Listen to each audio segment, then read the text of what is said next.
Train నంబర్లు చెప్పే సంగతులు. మనలో చాలామంది ట్రైన్ జర్నీ చేసే ఉంటారు.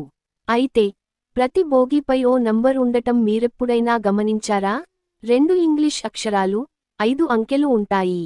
వాటి అర్థం ఏంటో తెలుసా? ఇవి రైలు తయారీ సంవత్సరం, బోగీ వివరాలను తెలియజేస్తాయి.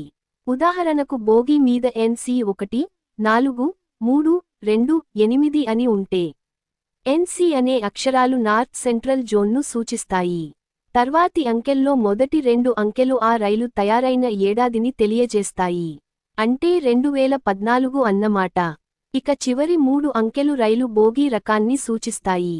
ఉదాహరణకు 001 నుంచి 025 ఉంటే ఏసీ ఫస్ట్ క్లాస్, 201 నుంచి 400 ఉంటే స్లీపర్ క్లాస్, 401 నుండి 600 అది జనరల్ అని అర్థం.